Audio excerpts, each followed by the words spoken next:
The red alert signal screamed through the human embassy halls.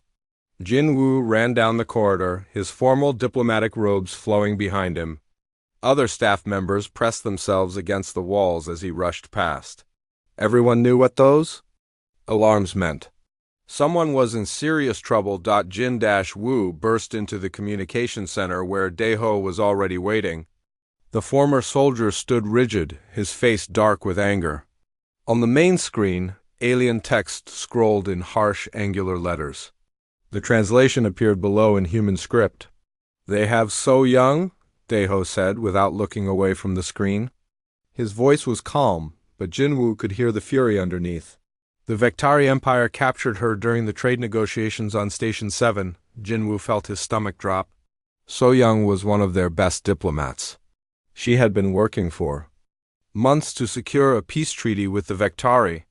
The crystalline aliens controlled 3 star systems and several important trade routes. Without their cooperation, human expansion into that sector would be impossible. What happened? Jinwoo asked, moving closer to the screen. According to their message, she insulted their sacred customs, Daeho replied. They claim she showed disrespect to their religious symbols during the ceremony yesterday. Jinwoo shook his head. That was impossible. So Young knew more about alien cultures than anyone in the diplomatic corps. She had studied Vectari customs for 2 years before taking this assignment. She would never make such a basic mistake. It's obviously a setup, Jinwoo said. They want an excuse to break the negotiations. Maybe, Daeho said, but that doesn't help So Young now. The screen changed, showing a new section of the alien message. Jinwoo read it twice, hoping he had misunderstood. But the words remained. The same, ritual combat, Jinwoo whispered. They want her to fight their king? To the death, Daeho confirmed. It's an old Vectari law. When someone insults their sacred customs, they must face the ruler in personal combat. No weapons, no armor, no outside help. Jinwoo sank into a chair. This was a disaster. King Vorthok was 12 feet tall and covered in razor-sharp crystal plates. His species had evolved on a low-gravity world where they hunted by impaling prey with their natural spikes. In combat, they were nearly unstoppable. Can we refuse? Jinwoo asked, though he already knew the answer. If we refuse, they will execute her immediately, Daeho said. At least this way she has a chance. What chance? Jinwoo stood up, pacing around the room. She's a diplomat, not a warrior. She weighs maybe 60 kilograms. Their king could kill her with one swipe. Other embassy staff had gathered in the communication center. Minho, the chief engineer, stood near the back with his arms crossed. Young-soo, the cultural attach, kept checking his datapad for more information about Vectari combat laws. Henjin, the youngest member of their team, looked pale and scared. There has to be something we can do, Young-soo said. Some legal loophole or diplomatic solution. I've been through their laws, Daeho replied. Once the challenge is issued, it cannot be withdrawn. The combat must take place within 24 hours. What about the Galactic Council? Minho suggested. Can they intervene? Jinwoo shook his head. The Vectari aren't members of the Council. They follow their own laws in their own territory. The screen changed again, showing a live feed from the Vectari capital ship. Jinwoo's heart sank as he saw So Young being escorted through alien corridors. She looked tiny, surrounded by the massive crystalline guards. But her face was calm, almost peaceful. She walked with her back straight and her head high. She doesn't look scared, Hyunjin observed. She never does, Jinwoo said sadly. He had known So Young for 5 years. She was brilliant, dedicated, and completely fearless when it came to her work. But this was not a negotiation or a cultural misunderstanding. This was life and death. The camera followed So Young into what looked like a preparation chamber. Alien? Servants began removing her diplomatic clothes and jewelry. Everything that could be used as a weapon was taken away. Her communication device, her datapad, even her shoes were confiscated. They're not even giving her basic protective gear, Young-soo said with disgust. That's the point, Daeho replied. This isn't meant to be fair. It's meant to be an execution. The alien nobles began gathering in the viewing areas around the combat arena. Jin Woo could see them through the feed, their crystal bodies reflecting light in rainbow patterns. They moved with the casual confidence of predators who had never met anything that could hurt them. King Vorthok himself appeared on screen, and Jin Woo felt a chill run down his spine. The Vektari ruler was massive even by his species standards. His crystalline exoskeleton was dark purple, almost black, with veins of silver running through it. Bioluminescent patterns pulsed along his arms and chest, showing his excitement for the coming battle. "He's killed 17 challengers in the past 10 years, Deho said quietly. All of them were trained Vektari warriors. Most died within the first minute. And now they expect So Young to face that monster?" Jinwoo said. The camera shifted to show the arena itself. It was a circular chamber about 50 meters across, with high walls covered in decorative spikes. Flame braziers burned at regular intervals, casting dancing shadows across the floor. The ground was made of polished stone, smooth and treacherous. "It's designed to favor the king," Minho observed. "No cover, no weapons, nowhere to hide." "The Vektari love their spectacles," Young-Soo added. "This is entertainment for them." Jinwoo watched as more alien nobles filed into the viewing galleries. They chittered and clicked to each other in their musical language. Several were already placing bets on how quickly their king would finish the human. 10 minutes, one of the alien said in broken human language, loud enough for the camera to pick up. "Small mammal lasts 10 minutes if lucky." The others laughed, their crystalline bodies ringing like bells.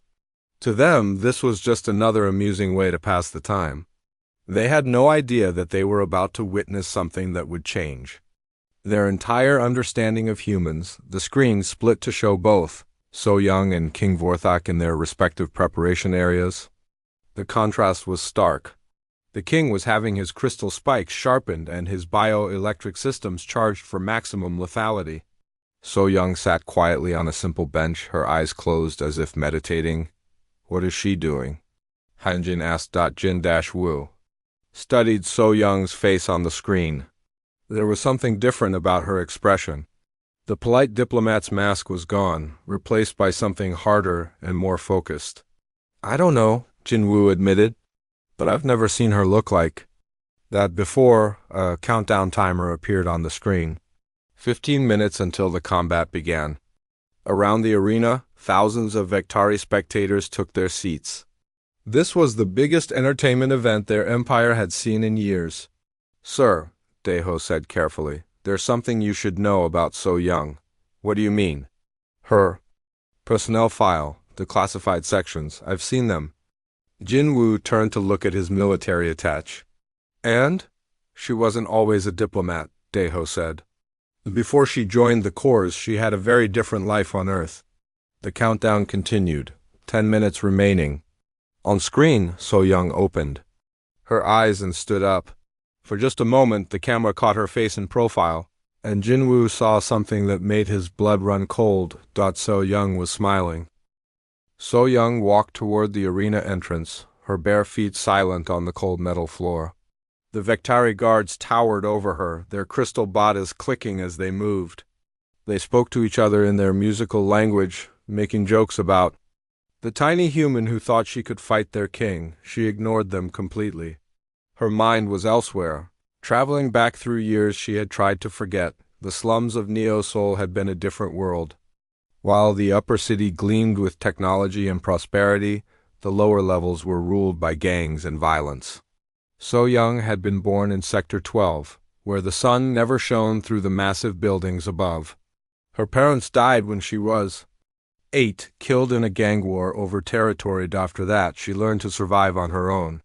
The streets taught her lessons no school ever could: how to read people's intentions in their eyes, how to move without making sound, how to turn anything into a weapon when your life depended on it. By the time she was 15, So Young was running with the Ghost Dragons, one of the most feared gangs in the lower city. She was small even then, which made people underestimate her. That was always their last mistake.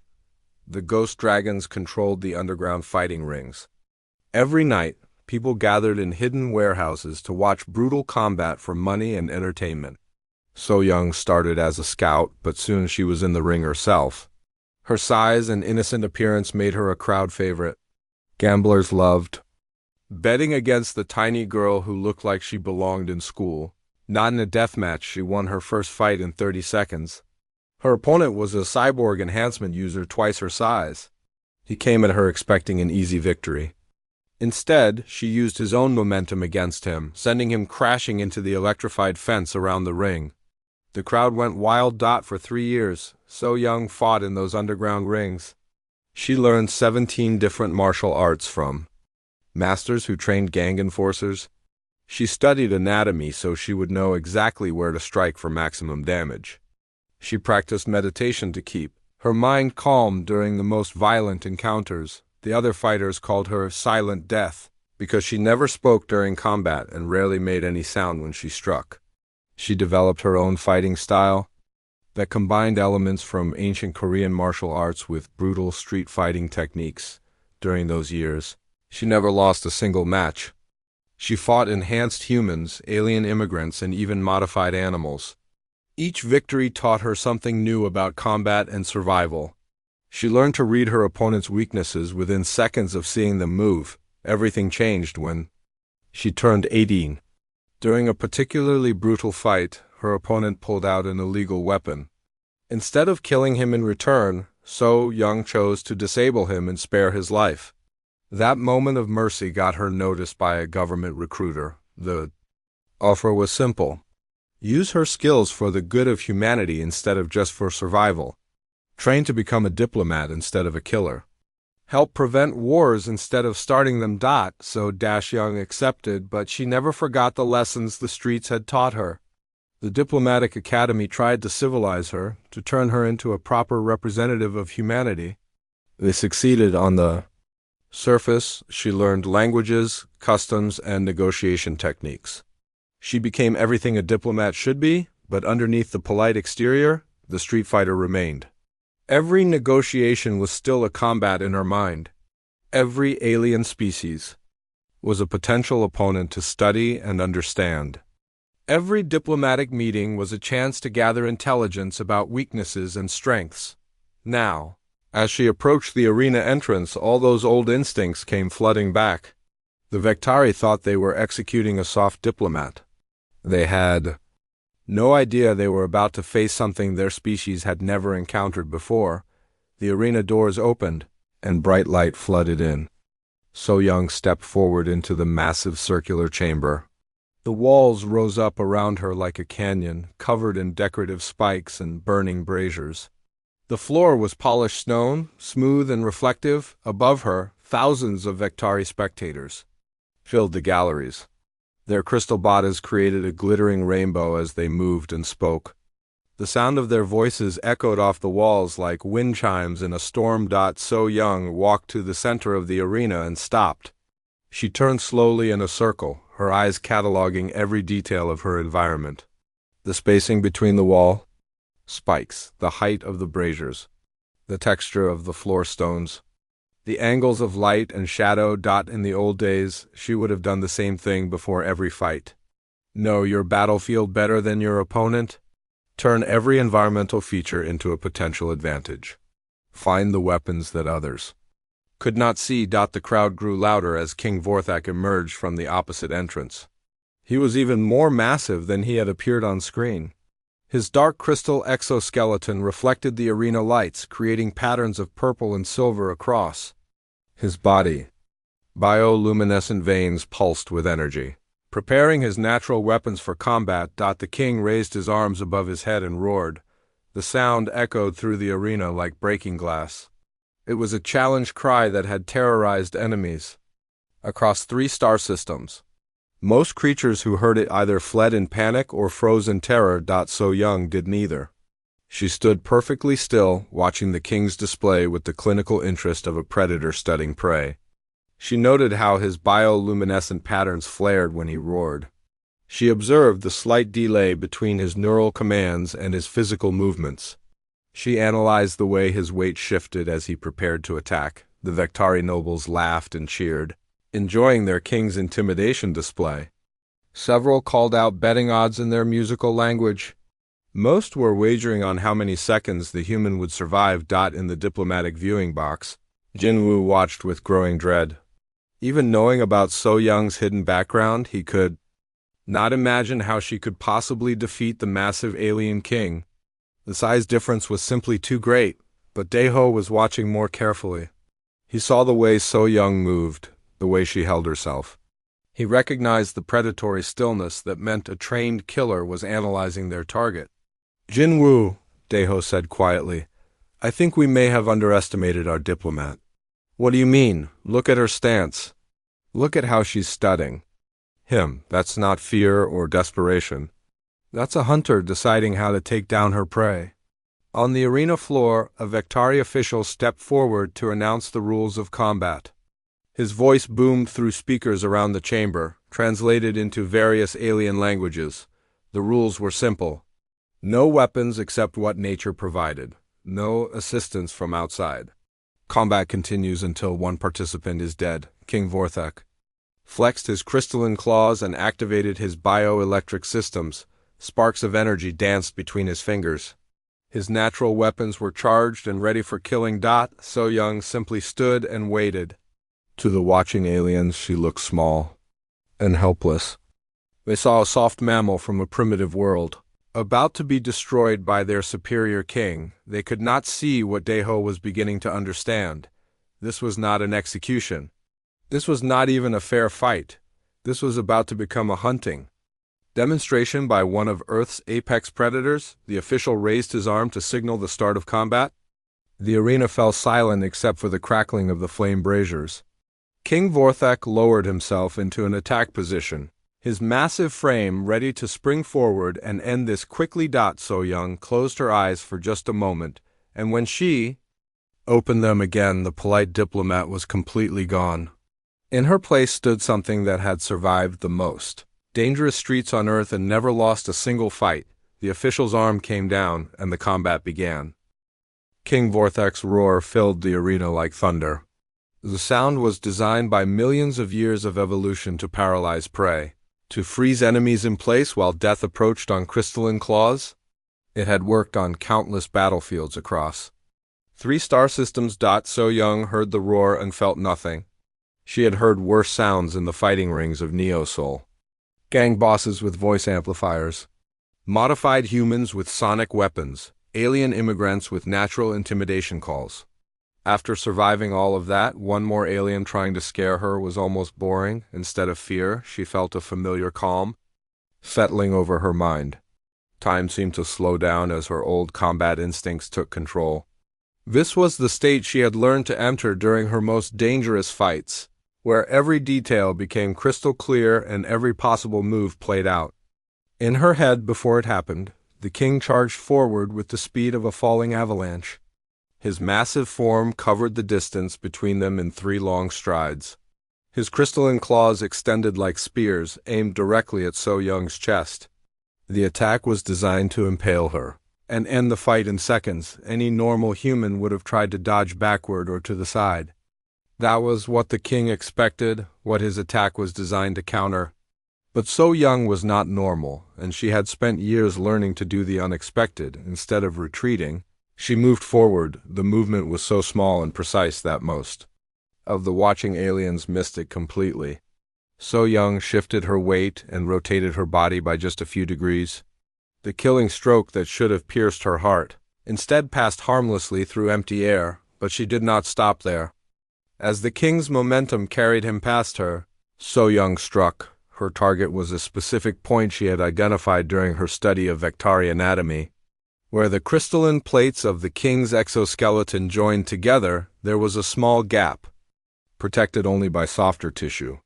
It was a weakness that most opponents would never notice, hidden beneath layers of natural armor. So Young's strike was not a wild punch or a desperate grab. It was a precise application of force, delivered with perfect timing and maximum efficiency. Her knuckles connected with the vulnerable joint with a sound like breaking glass. The effect was immediate. A section of King Vorthek's exoskeleton cracked and fell away, revealing the bioluminescent tissue beneath.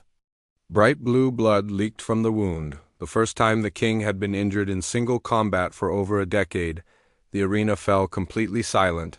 King Vorthak stumbled and caught himself, turning to face So Young with shocked eyes.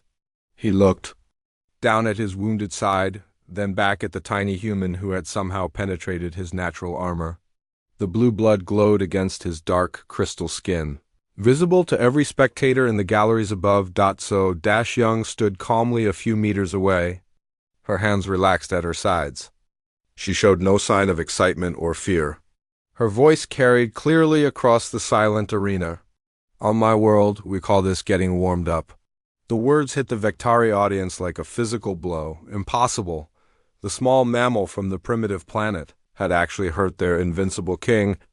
Many of them had never seen royal blood spilled before. Some began to whisper nervously to their neighbors. In the diplomatic viewing box, Jinwoo stared at the screen in amazement. How did she do that? Training, Daeho replied. Years of it.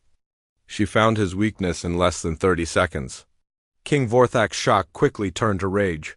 His bioluminescent patterns flared brighter as his natural systems pumped combat chemicals through his bloodstream. He had been embarrassed in front of his subjects by a creature he considered barely above an animal. That insult could not be allowed to stand. The king's second attack was faster and more vicious than the first. His claws lashed out in a complex pattern designed to overwhelm any defense. He used his reach advantage to keep So Young at a distance, while still being able to strike her from multiple angles, but So Young had fought opponents with reach before. The underground rings had taught her how to deal with enemies who were bigger, stronger, and better armed. The secret was not to fight their strengths, but to turn those strengths into weaknesses. She moved like flowing water, bending and shifting around the king's attacks without ever being quite where his claws expected her to be. Each near miss brought her slightly closer, slowly reducing his advantage. She was patient, methodical, waiting for the right moment. That moment came when King Vorthak overextended himself on a particularly vicious swipe.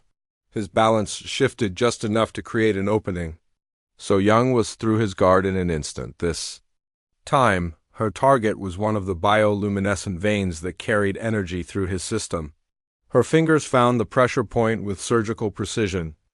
The vein ruptured under the carefully applied force, sending sparks of bioelectricity crackling across the king's chest. King Vorthak screamed in pain and surprise. His natural electrical systems began to malfunction, causing random sparks to dance across his exoskeleton. The damage was not life-threatening, but it was visible and humiliating. The crowd of Vectari nobles was no longer laughing. Many of them leaned forward in their seats, trying to understand what they were seeing. Their king, the terror of three-star systems, was being systematically dismantled by a creature that should not have been able to hurt him at all. This is impossible, one of the alien commentators said. Humans are soft mammals. They have no natural weapons, no armor, no enhanced strength. Then explain what we are seeing. Another replied. So Young circled slowly around the wounded king, her movements controlled and precise. Every step was calculated, every gesture had purpose. She was not rushing to finish the fight. Instead, she was studying her opponent even more carefully now that she had seen how he reacted to pain and surprise. King Vorthak tried to use his bioelectric systems to launch a ranged attack, but the damaged veins caused the energy to discharge randomly. Sparks flew in all directions, some of them striking the arena walls and leaving scorch marks on the stone. His nervous system, So Young said, loud enough for the recording devices to pick up, it has a delay. When he gets hurt or angry, the delay gets longer. She was not talking to the king or to the crowd. She was talking to the human diplomatic team, sharing intelligence that might be useful in future encounters with this species. Even in the middle of mortal combat, she was still thinking like a diplomat. The observation was correct. Vectari biology relied on crystalline neural pathways that conducted signals at incredible speed under normal conditions. But stress and injury caused interference patterns that slowed their reaction times. It was a weakness that no previous opponent had lived long enough to identify and exploit. King Vorthak realized that his opponent had discovered something important about his species. That knowledge made her even more dangerous than her surprising combat skills. He had to end this fight quickly, before she could learn anything else. The king gathered his remaining energy for one massive attack.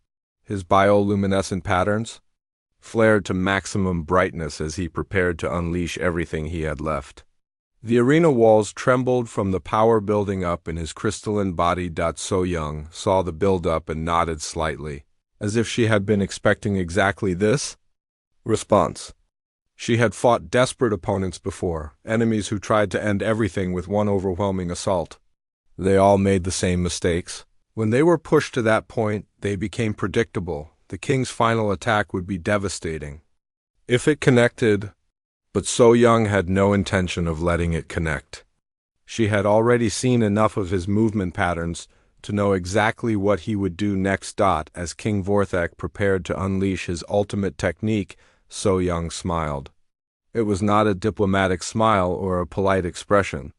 It was the smile of a predator who had found exactly the opening she needed. The real fight was about to begin. King Vorthak's ultimate attack came like a storm of crystal and lightning. His massive arms moved in intricate patterns, each strike designed to kill even if it only grazed its target. Bioelectric energy crackled between his claws, turning the air itself into a weapon. The combined assault should have been impossible to survive. So Young was not there when it arrived. She had moved 3 seconds before the king began his attack, reading the tells in his posture and muscle tension that announced his intentions. By the time his claws swept through the space where she had been standing, she was already behind him. Studying the exposed joints in his spine, the king's devastating combination struck only empty air and arena floor. His claws left deep gouges in the polished stone, and his bioelectric discharge scorched the walls black. The display of raw power was impressive, but completely wasted. More importantly, the failed attack left King Vorthak off balance and temporarily drained. His bioluminescent patterns flickered as his energy system struggled to recharge. For just a moment he was vulnerable. So Young did not waste the opportunity. But instead of attacking the king directly, she did something that confused both him and the watching crowd. She ran toward the arena wall. The Vektari nobles chittered in bewilderment. Was the human trying to escape? That was impossible. The walls were too high to climb, and there was nowhere to go even if she could reach the top. But So Young was not trying to escape. She was going shopping. The arena walls were decorated with ornamental spikes, each one crafted from the same crystalline material as Vektari exoskeletons. They were meant to be beautiful displays of artistry, symbols of the king's power and wealth.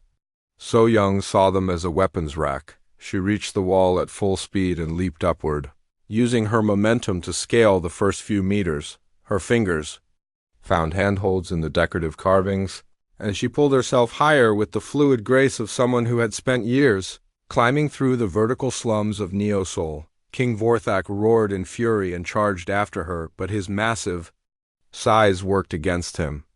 The wall decorations that provided perfect grips for So Young's small hands could not support his weight. His claws scraped uselessly against the smooth crystal surface. So Young reached one of the ornamental spikes and tested its strength. The crystal was hard but brittle, just like the king's natural weapons. She gripped it firmly and twisted. Using leverage and precisely applied, forced to snap it free from the wall. The broken spike was about as long as her forearm and sharp at both ends. It was not much by Vektari standards, but in the right hands, it would be more than enough. She dropped back to the arena floor, landing in a crouch with the improvised weapon ready. King Vorthak spun to face her, his eyes focusing on the crystal spike in her hands. "You dare use our sacred materials as weapons?" he rumbled in heavily accented human language. "I use whatever works," So Young replied. "That's what makes humans dangerous." The king's rage at this desecration of his arena overcame his tactical thinking. He charged straight at her, intent on crushing the insolent mammal who had dared to arm herself with pieces of his own domain. So Young waited until the last possible moment, then sidestepped and struck. The crystal spike penetrated the gap in his exoskeleton that she had damaged earlier sliding between the plates with surgical precision. King Vorthak's own momentum drove the improvised weapon deeper into his body. Blue blood sprayed across the arena floor as the king stumbled past her. He reached around to grasp the spike, but it was embedded too deeply to remove easily. Every movement sent fresh waves of pain through his nervous system. The crowd was no longer making any sound at all. They watched in stunned silence as their supposedly invincible king bled from multiple wounds inflicted by a creature one-third his size, but so young was not finished. She had learned long ago that wounded enemies were often more dangerous than healthy ones. Desperation could make them do unpredictable things. She needed to maintain pressure and control the pace of the fight. She sprinted toward another section of wall decorations, this time targeting one of the flame braziers. The ornate metal container was filled with burning chemical fuel, designed to provide dramatic lighting for the combat. So Young saw it as ammunition. King Vorthak tried to intercept her, but the crystal spike in his side made rapid movement painful and difficult. His bioelectric systems were still struggling to compensate for the damaged veins. He was slower than before, and she was getting faster as her old instincts took complete control. So Young reached the brazier and grasped its base. The metal was hot, but not hot enough to stop someone who had once fought barehanded against opponents wielding plasma torches. She lifted the entire container and spun around in one fluid motion. The burning fuel scattered across the arena in a wide arc, creating a barrier of flame between herself and the king. Some of the chemical mixture splashed against his exoskeleton. Where it continued to burn with intense heat, King Vorthak roared in pain and anger as the flames ate away at his natural armor. He tried to extinguish them, but the chemical fuel was designed to burn even without oxygen. The fire would continue until it exhausted itself. Through the flames, So Young studied her opponent with cold calculation. The king was hurt, angry, and partially blinded by his own pain responses. His tactical thinking was compromised by emotion and physical trauma. This was exactly where she wanted him. "You're thinking like prey now," she called out through the fire. "That's your first mistake." The words were chosen carefully, designed to provoke him into making another emotional decision. Angry opponents made poor tactical choices. They became predictable. King Vorthak proved her right by charging straight through the flames. His massive form scattered the burning fuel as he rushed toward her with his remaining claws extended. He was no longer thinking about strategy or leverage. He just wanted to kill the thing that had hurt him. So Young was ready for him. As he burst through the fire barrier, she was already moving again. But this time, instead of dodging his attack, she ran straight toward him. The collision looked suicidal to the watching aliens. The tiny human seemed to be throwing herself directly into the king's deadly embrace. Several Vectari nobles turned away, unable to watch what they thought would be the human's final moments. They missed the most important part of the exchange. As King Vorthak's claws swept down toward her, So Young dropped into a slide that carried her between his legs. At the same moment, her hands found another weakness she had identified in his anatomy, the bioelectric conduits that ran along his inner thighs. Her fingers pressed against specific nerve clusters with precisely calibrated force. The king's legs went numb instantly as his own electrical system was turned against him. He crashed to the arena floor with a sound like a building collapsing. So Young rolled to her feet behind him, immediately began looking for her next weapon. The arena was full of possibilities for someone who knew how to see them.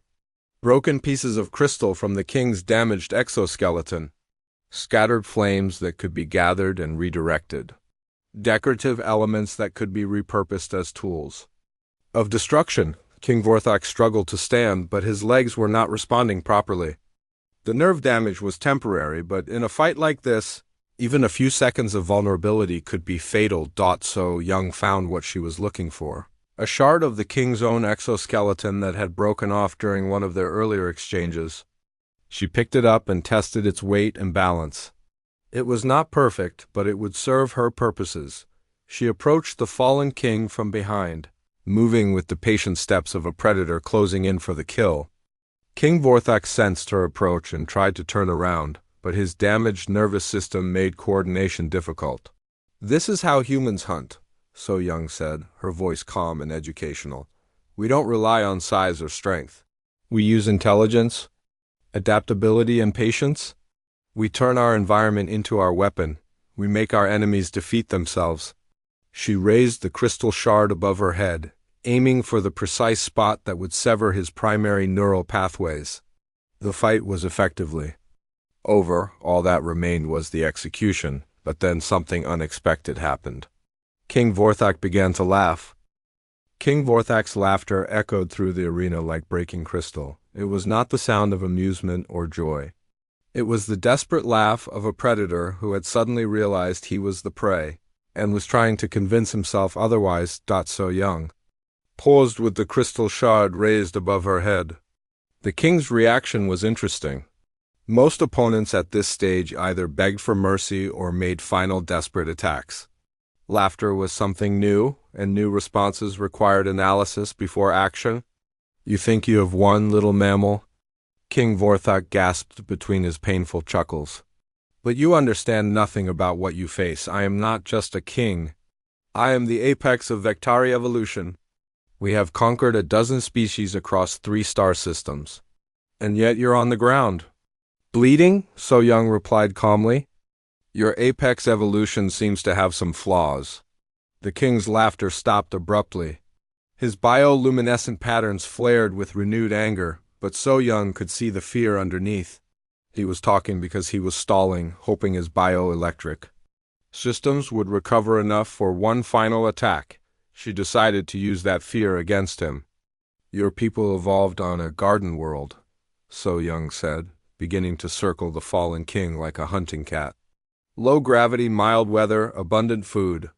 You never had to fight for survival because survival was never really in question." "King."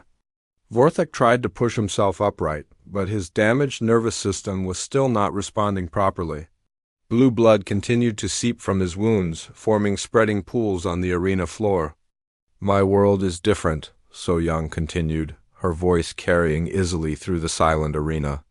"Earth is what we call a death world. Everything there is trying to kill everything else. The weather can freeze you solid or boil you alive. The animals hunt in packs and use tools. Even the plants are poisonous." She gestured to her own small frame as she spoke. "Humans don't look dangerous because we're not physically impressive. We don't have claws or armor or bioelectric weapons. What we have is something much more terrifying." "And what is that?" King Vorthak demanded, though his voice carried less confidence than before. "We think," So Young said simply. "We adapt. We turn every environment into our advantage and every enemy into our teacher. We survived on a planet that tried to kill us every single day, and that made us into something your species has never encountered before." The Vectari nobles in the viewing galleries were listening to every word. So Young knew they were recording this encounter, and she was speaking as much to them as to their king. The real battle was not just physical, it was psychological. "Your king is strong," she called out to the crowd. "But strength without intelligence is just destruction waiting to happen. Your bioelectric systems are impressive, but they have predictable weaknesses. Your crystal armor is beautiful, but it's brittle and vulnerable to the right kind of pressure." "King." Vorthak managed to roll onto his side, bringing his remaining functional weapons to bear. But his movements were slow and telegraphed, exactly what So Young had been waiting for. "You want to know what makes humans truly dangerous?" she asked, easily sidestepping his clumsy swipe. "We learn from our mistakes. But more importantly, we learn from our enemy's mistakes too." She demonstrated by striking another of his bioelectric conduits, this one located along his neck. The king's head movements became jerky and uncoordinated as his neural pathways struggled with conflicting signals. "Every move you've made, I've studied and cataloged," So Young continued. "Every weakness you've shown, I've memorized for future use. By the time this fight is over, I'll know more about Vektari combat biology than most of your own scientists." The truth of her words was evident in her actions. Each of her strikes was more precise than the last, targeting exactly the right pressure points to cause maximum disruption with minimum effort. She was not just fighting King Vorthok, she was conducting a scientific dissection of his entire species combat capabilities. "This is impossible," one of the Vektari nobles whispered in the viewing gallery. "She's just one small human. How can she know so much about us?" "Because that's what humans do," So Young replied, her enhanced hearing. Picking up the comment, "We study our enemies until we understand them better than they understand themselves. Then we use that knowledge to survive what should have killed us." She paused in her circling to look directly up at the alien crowd. Many of them instinctively backed away from the viewing rail when her gaze met theirs. "Your empire has conquered 12 species," she said. "Do you know how many species humans have defeated?" "Just one, our own planet. But that one victory taught us everything we needed to know about warfare, survival, and adaptation." King Vorthok used her momentary distraction to launch another attack, but it was exactly the response she had expected. His desperation was making him predictable, and predictable enemies were dead enemies. She caught his striking arm at the joint and applied pressure in precisely the right direction. The crystal plates of his exoskeleton were designed to deflect impacts from the outside, but they had no protection against forces applied from within their own structure. The king's arm joint dislocated with a sound like shattering glass. His primary weapon was now useless, hanging limp and unresponsive at his side. "Pain makes you stupid," So Young observed clinically. "Anger makes you clumsy. Fear makes you weak. Your species never learned to fight through those emotions because you never had to. We learned all of that before we could walk." She was not just defeating King Vorthok now, she was systematically destroying the Vektari Empire's entire sense of superiority. Every word she spoke was calculated to undermine their confidence in their own dominance. "You call us soft mammals," she said, kneeling beside the increasingly helpless king. "But soft things are harder to break than brittle ones. We bend instead of shattering. We adapt instead of breaking. We survive when everything else dies." King Vorthok's remaining bioluminescent patterns were flickering weakly now. His energy reserves were nearly exhausted, and his body was shutting down non-essential systems to preserve core functions. "Please," he whispered, the first time in his life he had ever begged for anything. "I yield. The combat is over." So Young shook her head. "Your own laws say the fight continues until one participant is dead. You made those rules. I'm just following them." She picked up another piece of broken crystal, testing its sharpness against her thumb. A thin line of red human blood appeared, mixing with the blue Vektari blood that already stained the arena floor. "But I want you to understand something before this ends," she said. "This isn't about revenge or anger or even justice. This is about education. Your empire needs to learn what happens when you threaten humans." The king's eyes widened as he finally understood the true scope of what was happening. This had never been just about his personal combat prowess or his species' military might. This was a demonstration, a lesson being taught to every alien species that might be watching. "You're going to tell others about this," he realized. "I don't need to," So Young replied. "They're already watching. Every species in this part of the galaxy will have access to the recordings of this fight within hours. They'll study every move, analyze every technique, and draw their own conclusions about what it means." She raised the crystal shard one final time. "The age of underestimating humans is over, Your Majesty. What happens next is entirely up to you." But King Vorthok was no longer listening. His attention had shifted to something else entirely. The timer display that showed how long the combat had been running, 9 minutes and 30 seconds. In 30 more seconds, the small human diplomat would have defeated the terror of 3 star systems in exactly 10 minutes, just as the alien nobles had joked about earlier. The irony was almost too perfect to believe. King Vorthok stared at the timer display with growing horror. 9 minutes and 45 seconds. The mocking prediction from his own nobles was about to become reality. The human would defeat him in exactly 10 minutes, just as they had joked. Before the combat began, but So Young was not paying attention to the timer. She was focused on something far more important, the systematic mapping of Vectari biology that her combat analysis had revealed. "Your nervous system is fascinating," she said, kneeling beside the fallen king with clinical interest. "Those crystalline neural pathways conduct signals incredibly fast under normal conditions. But stress creates interference patterns that slow everything down." She demonstrated by applying light pressure to one of his damaged bioelectric conduits. King Vorthok's response was delayed by nearly 2 full seconds, confirming her analysis. "It's like a computer network with too much traffic," So Young continued. "The more data you try to push through the system, the slower everything becomes. Pain, fear, anger, they all create competing signals that jam up your neural processing." The Vectari nobles in the viewing galleries were hanging on every word. This was information that their own scientists had never fully understood about their species' biology. The human was conducting a real-time dissection of their fundamental weaknesses. "Under normal circumstances, that delay wouldn't matter," So Young said. "Your size and natural weapons give you such an advantage that 2 seconds might as well be 2 hours. But against an opponent who moves fast enough, 2 seconds is an eternity." She proved her point by standing up and moving to a position behind the king's head.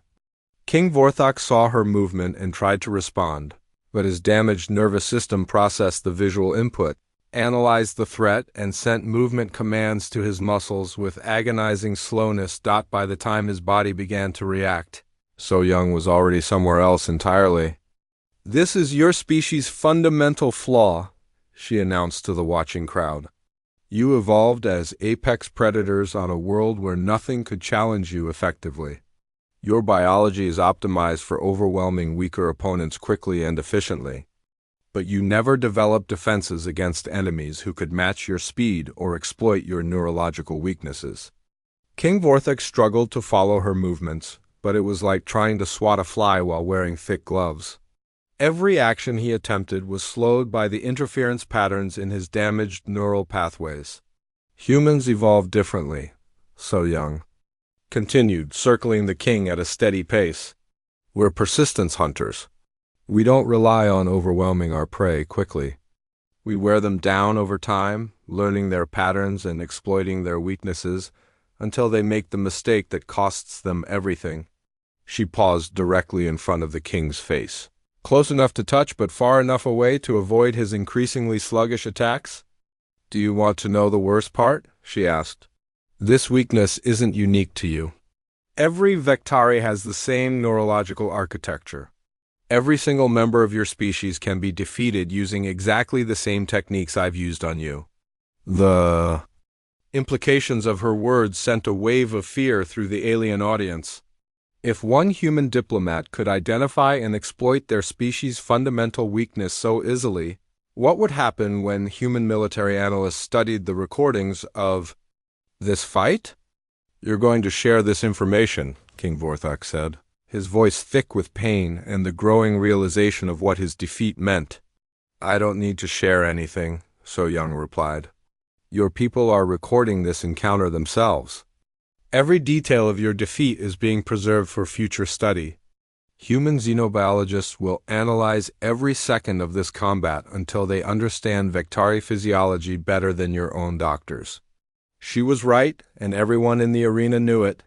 The Vectari had been so confident in their king's victory that they had set up multiple recording systems to capture the execution of the insolent human. Now those same recordings would become training materials for anyone who might face their species in the future. But the real lesson here isn't about biology, So Young continued. It's about adaptation. Your empire conquered 12 species because those species tried to fight you using their own natural abilities. They matched strength against strength, speed against speed, weapons against weapons. She gestured to her own small, unarmored form. Humans don't do that. We don't try to outmuscle our enemies or outgun them. We study them until we find the one thing they can't defend against, and then we exploit that weakness until they break. King Vorthak made one final attempt to strike at her, but his movements were so slow and telegraphed that she easily stepped aside. The attack left him off balance and even more vulnerable than before. Your attack patterns, your defensive postures, your energy management, I've memorized all of it, So Young said. More importantly, I've identified the underlying principles that govern how your species fights. Those principles will work against any Vectari warrior, not just you. The timer display showed 9 minutes and 58 seconds. In 2 more seconds, the impossible would become reality. 10 minutes, So Young said, glancing at the display.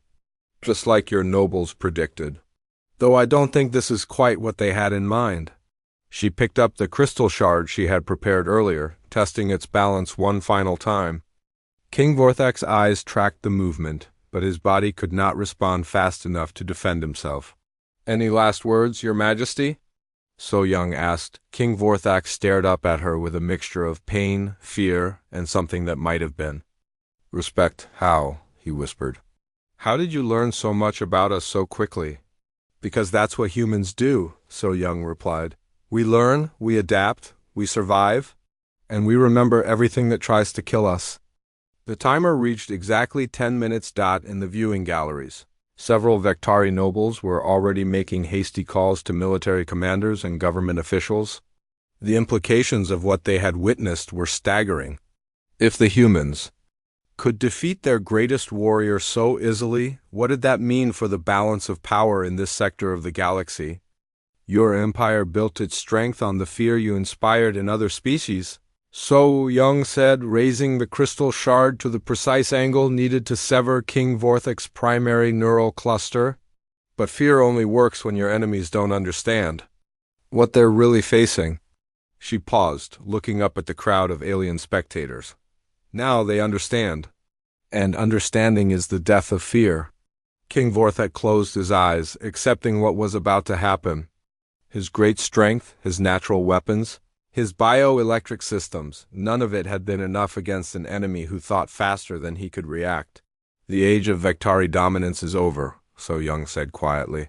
Her words meant for the recording systems that would carry them across the galaxy. The age of human expansion is about to begin.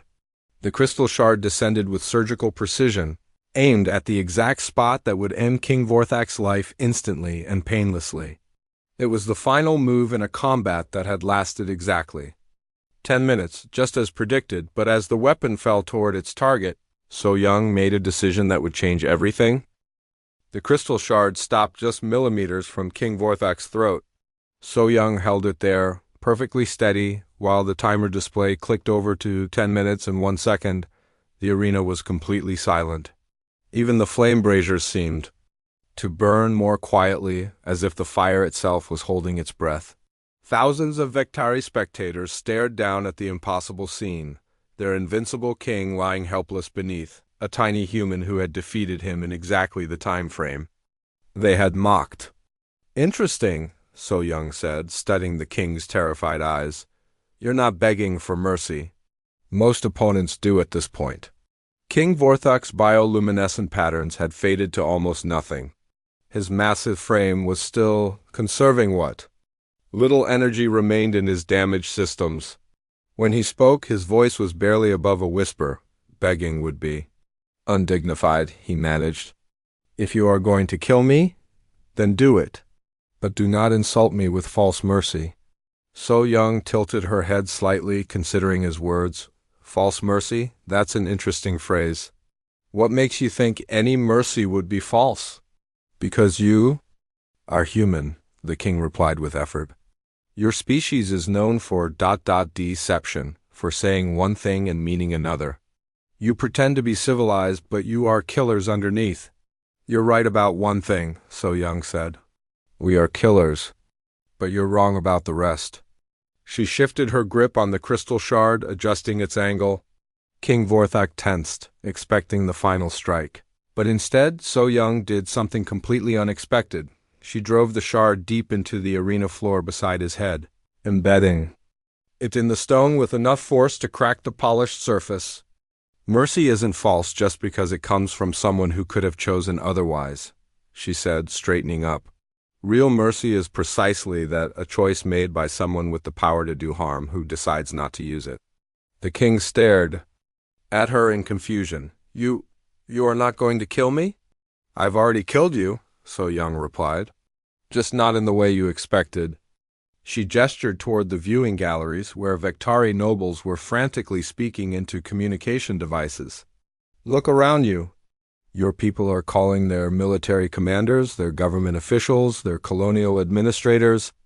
They're all asking the same question. If one unarmed human can defeat the king of the Vektari Empire in 10 minutes, what does that mean for their future? King Vorthok's eyes widened as he began to understand the true scope of what had happened. Your empire was built on fear and perceived superiority, So Young continued. Your species conquered 12 others because they believed you were invincible, but belief is a fragile thing. Once it's broken, it can never be fully repaired. She walked slowly around the fallen king as she spoke, her voice carrying clearly through the recording systems. Every species in this sector will receive copies of this combat within hours. They'll analyze every move, study every technique, learn every weakness I've exposed. Some of them will probably try to replicate my methods.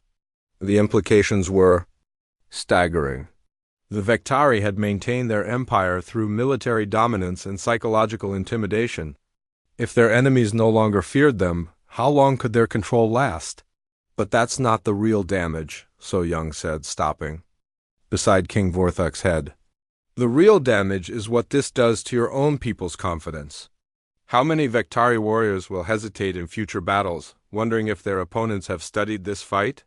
How many will second-guess their tactics, knowing that their species' fundamental weaknesses have been exposed?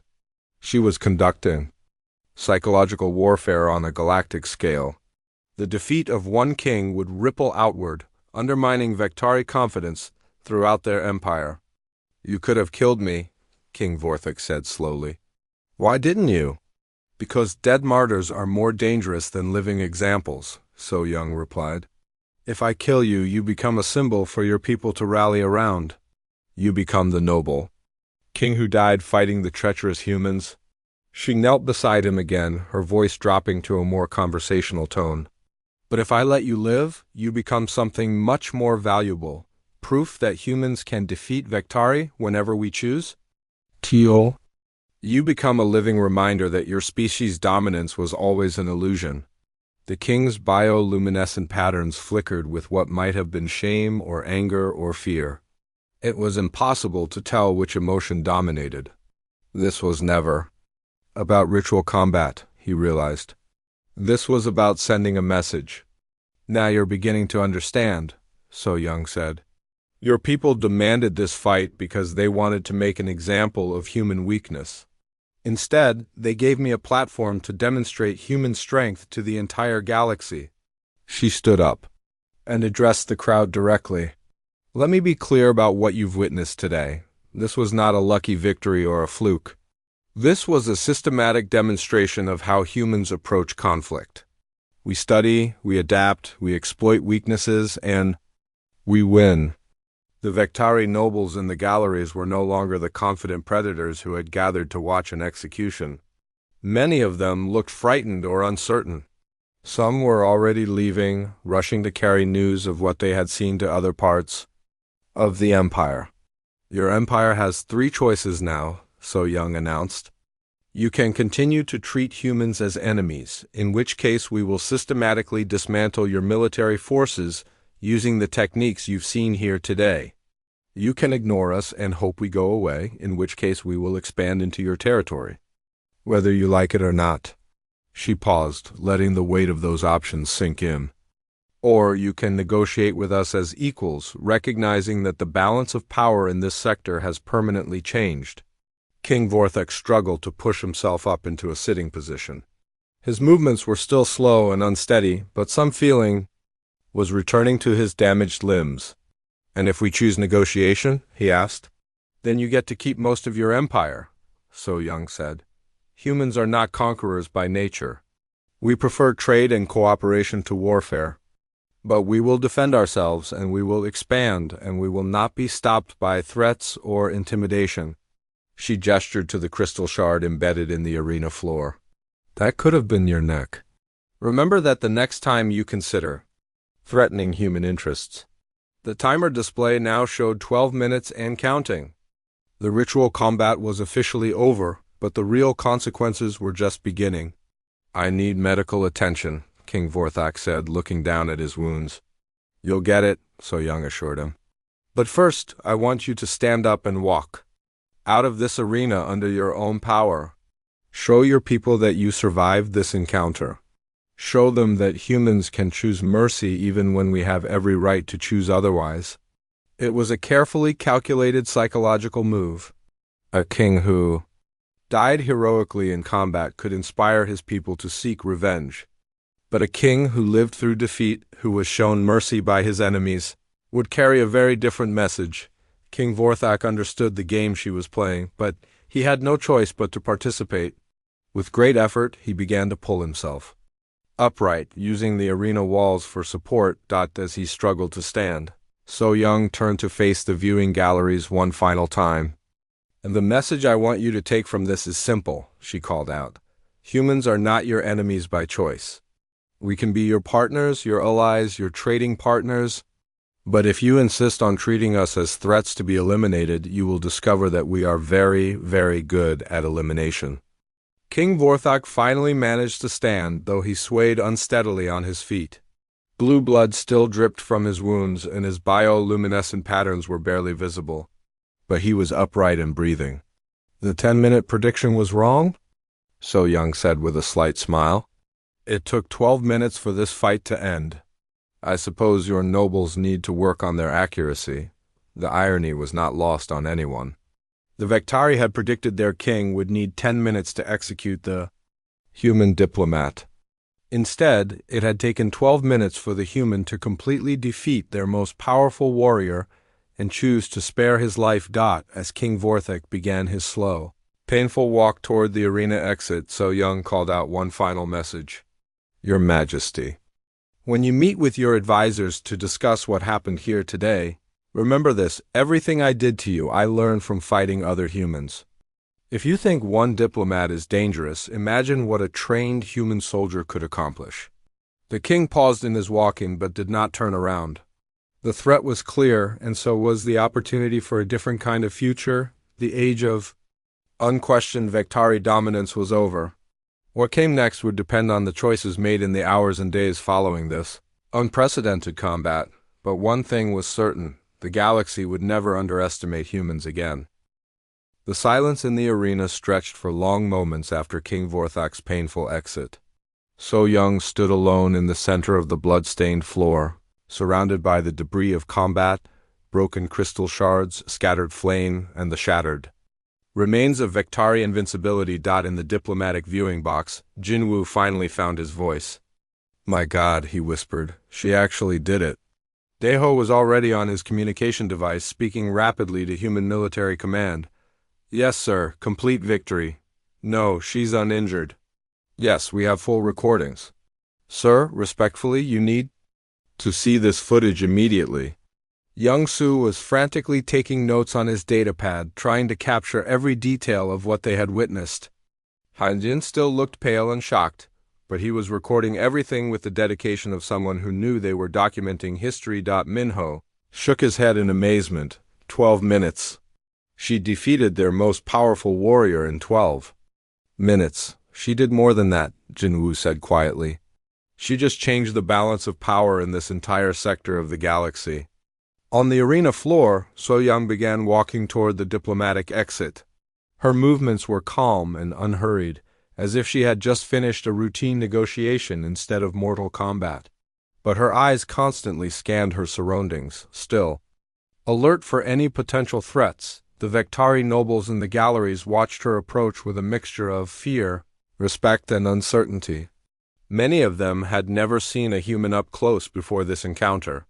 Now they would never be able to look at her species the same way again. As So Young reached the exit, a group of Vektari officials approached her.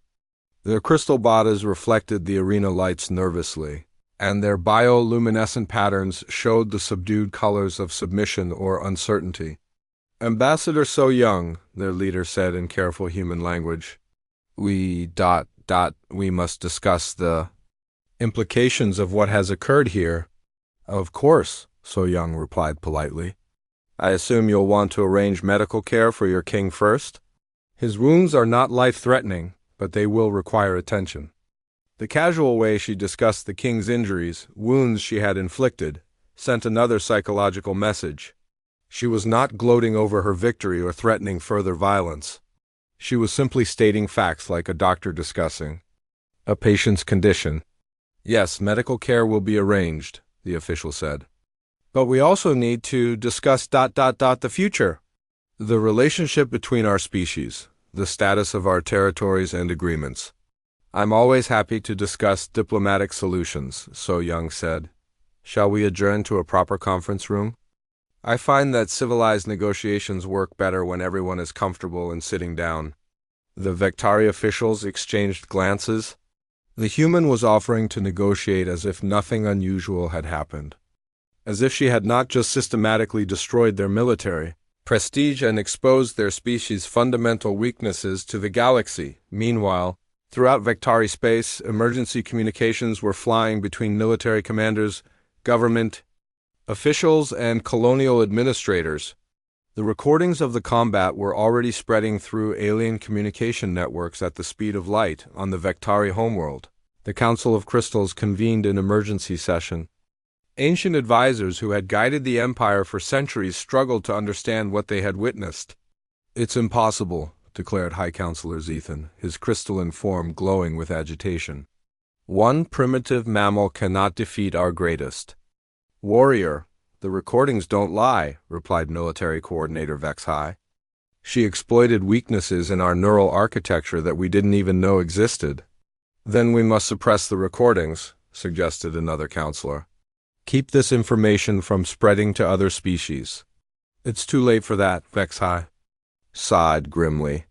The combat was broadcast live to dozens of allied and neutral species. By now, human xenobiologists are probably already analyzing our king's defeat frame by frame. In the colonial territories, Vectari garrison commanders were receiving urgent requests for reinforcements. Species that had been conquered decades ago were suddenly questioning whether their overlords were really as invincible as they had seemed. On the trading station where the original diplomatic incident had occurred, representatives from 12 different species gathered in emergency session to discuss the implications of what they had seen. If the humans can defeat the Vectari so easily, what does that mean for the rest of us? Asked Ambassador Keth of the Zoran Collective. It means the balance of power has shifted, replied Delegate Milra of the Hegemony Worlds. The question is, do we align ourselves with the rising power or the declining one? Back on the Vectari capital ship, So Young sat across from a panel of increasingly nervous alien officials. The conference room was decorated with crystal artwork and bioluminescent displays that had been designed to intimidate visitors. Now, they seemed more like museum pieces from a bygone era. Let me be direct about the situation, So Young said, her diplomatic training taking over seamlessly. Your empire's military advantages have been neutralized. Your psychological dominance over other species has been broken. Your expansion capabilities have been effectively ended. The Vectari officials shifted uncomfortably in their seats. Hearing their empire's decline laid out so matter-of-factly was almost as devastating as the combat itself had been. However, So Young continued, this does not have to be a catastrophe for your people. Empires built on military conquest are inherently unstable. They require constant expansion and constant victory to maintain themselves. Eventually, they always overextend and collapse. She gestured to a star map display on the conference room wall, but economic partnerships are much more stable. Trade relationships can last for centuries. Mutual defense agreements can protect both parties without requiring either to conquer new territories. One of the Vectari officials, apparently their chief diplomat, leaned forward. Are you proposing an alliance between our species? I'm proposing that you have a choice, So Young replied. You can try to maintain your empire through force, knowing that every species in this sector now understands your vulnerabilities. Or you can transition to a new model based on cooperation rather than domination. And if we choose cooperation, then humanity will help you maintain control of your core systems while transitioning your colonies to autonomous status. You keep your homeworld and your primary territories. Your former subjects become independent but retain trade relationships with both our species. Everyone benefits from increased economic activity. It was a masterful diplomatic proposal. The Vectari would lose their empire but retain their dignity and their prosperity. The conquered species would gain their freedom without having to fight for it.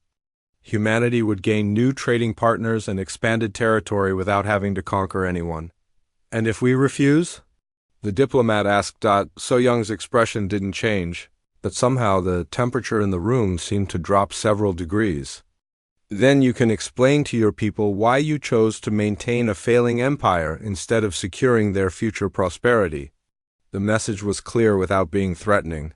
The Vectari could choose cooperation and maintain their status as a major galactic power, or they could choose conflict and face systematic dismantlement by a species that had just proven its ability to defeat them.